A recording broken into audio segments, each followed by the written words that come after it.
ولد أنور وجدي في يوم 11 أكتوبر عام 1904 في حي الظاهر بالقاهرة. والده كان يحيى وجدي تاجر أقمشة في سوريا، وهاجر إلى مصر بسبب أزمة اقتصادية، وتزوج من سيدة مصرية وأنجب ابنه أنور.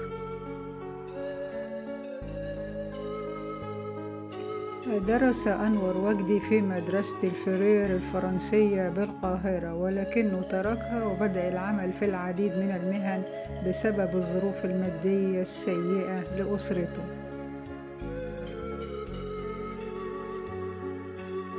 حاول أنور وجدي الهرب لأمريكا من أجل حلم التمثيل إلى هوليوود، وبالفعل تسلل إلى باخرة في بورسعيد، ولكن المحاولة فشلت وتم ضبطه.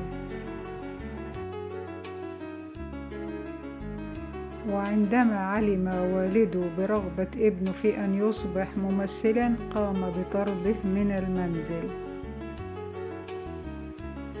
بسبب حبه للفن عمل كهاوي مع العديد من الفرق الفنية، كذلك فرقة رمسيس المسرحية. وفي أحد الأيام أثناء مروره من أمام كواليس المسرح الخلفية، قابل الريجيسير قاسم وجدي وتوسل إليه حتى يقدمه ليوسف وهبي. طلب من يوسف وهبي العمل معه في الفرقة حتى وإن كان عامل بوفيه. عمل أنور وجدي سكرتيرا خاصا ليوسف وهبي، وعمل موظفا بالفرقة. بدأ أنور وجدي مشواره الفني بمسرحية يوليوس قيصر، حيث قام بأداء دور ضابط روماني.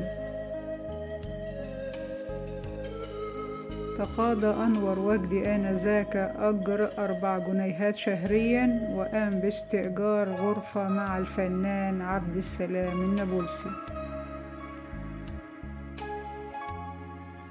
كما قام بكتابة بعض المسرحيات لبديعة مصابني مقابل 2 أو 3 جنيه للمسرحية. كما قام بالعمل في الإذاعة كمؤلف ومخرج.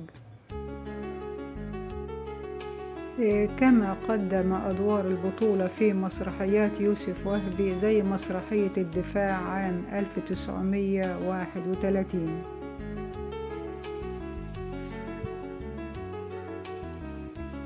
وانتقل أنور وجدي من فرقة يوسف وهبي إلى الفرقة القومية، وكان يتقاضى آنذاك أجر يقدر ب6 جنيهات شهريا. وعن أول بطولاته السينمائية، شارك بدور صغير في فيلم العزيمة. أطلقت الصحافة على أنور وجدي لقب الفتى الأول بسبب فيلم قضية اليوم مع عائلة راتب. تزوج أنور وجدي 4 مرات من داخل الوسط الفني. الزوجة الأولى كانت الراقصة أدرية حلمي، أما الثانية فكانت الممثلة إلهام حسين، والثالثة من الفنانة ليلى مراد، وشكل سويا واحدا من أشهر ثنائيات السينما المصرية. استمر زواجه من ليلى مراد لمدة 7 سنوات، ومن ثم انفصل. والأخيرة زواجه من الفنانة ليلى فوزي.